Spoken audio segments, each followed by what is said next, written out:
وإذا قرئ القرآن فاستمعوا له وأنصتوا لعلكم ترحمون واذكر ربك في نفسك تضرعا وخيفة ودون الجهر من القول بالغدو والآصال ولا تكن من الغافلين. بسم الله الرحمن الرحيم.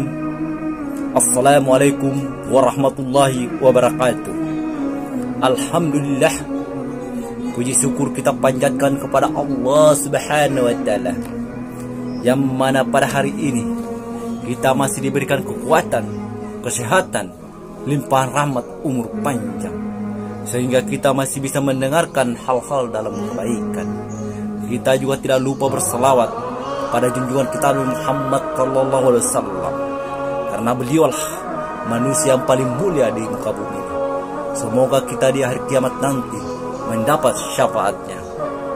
Dalam kesempatan ini saya akan berbagi lupa rakaat dalam sholat.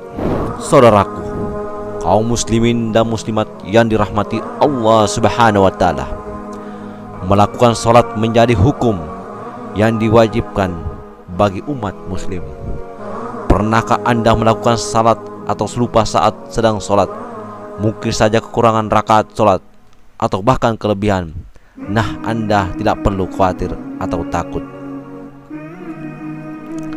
Allah Subhanahu wa Ta'ala telah memberikan nikmat kepada para hamba-hambanya dengan mengutus para nabinya dari kalangan manusia, sehingga mungkinkah bagi mereka untuk meniru beliau dalam semua peristiwa kehidupannya, termasuk saat beliau lupa dalam sholat, sehingga umatnya bisa meniru apa yang beliau lakukan ketika lupa dalam sholat.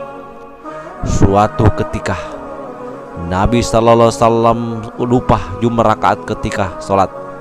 Seusai sholat, beliau ditanya para sahabat, apakah ada perubahan jumlah rakaat dalam sholat? Jawab Nabi sallallahu alaihi wasallam, saya hanya manusia ciptaan Allah Subhanahu wa Ta'ala. Saya bisa lupa sebagaimana kalian lupa.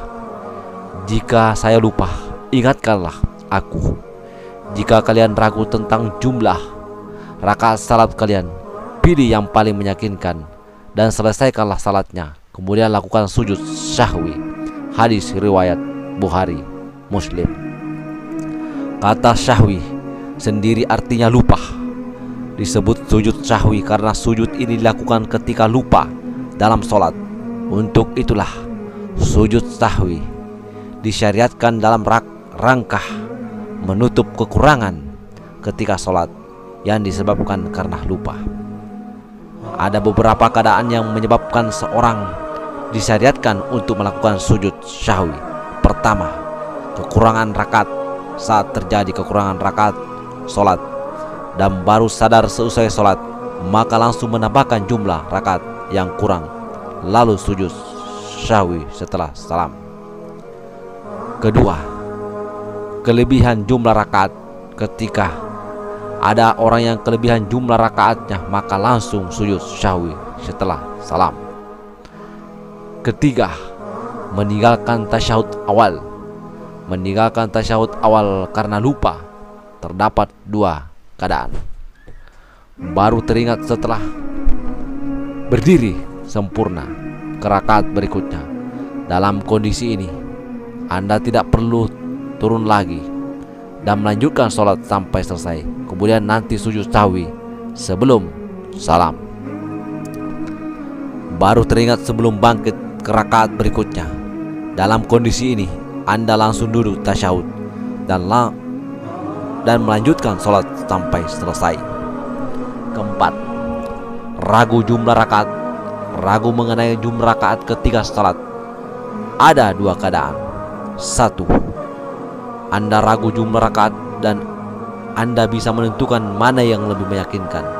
Dalam keadaan ini, Anda cukup ambil yang lebih meyakinkan, kemudian sujud syahwi setelah salam. Dua, Anda ragu jumlah rakaat dan Anda sama sekali tidak bisa menentukan mana yang lebih meyakinkan. Dalam keadaan ini, Anda cukup memilih yang lebih sedikit rakaatnya, dan sujud sahwi sebelum salam. Tata cara sujud sahwi. Pertama, cara sujud sahwi sama seperti dengan sujud dalam sholat pada umumnya. Kedua, sujud sahwi dilakukan dua kali dipisah dengan duduk sejenak. Ketiga, disyariatkan untuk membaca takbir setiap kali turun sujud atau bangkit dari sujud. Sujud sahwi sebaiknya sebelum ataukah sesudah salam. Sujud sahwi ini bisa dilakukan sebelum maupun sesudah salam, tergantung dari kasus lupa terjadi sholat Anda. Sujud sahwi sebelum salam dilakukan untuk kejadian meninggalkan tasyahud awal. Semakna dengan itu adalah semua kasus meninggalkan wajib sholat karena lupa, ragu jumlah rakaat sholat, dan tidak bisa menentukan mana yang lebih meyakinkan. Ragu bisa menentukan mana yang lebih meyakinkan. Para ulama pun sepakat untuk melakukan sujud sahwi di posisi yang benar, di antara sebelum dan sesudah dalam sifatnya anjuran. Artinya, jika terjadi salah posisi saat sujud sahwi, sholat tetap sah. Demikian dengan keterangan oleh Al-Hithnafi. Semoga Allah Subhanahu wa Ta'ala memberikan kita perlindungan dari godaan-godaan iblis, syaitan-syaitan terkutuk. Amin amin amin ya rabbal alamin. Cukup sekian, kurang dan lebihnya mohon dimaafkan. Wabillahi taufiq wal hidayah. Wassalamualaikum warahmatullahi wabarakatuh.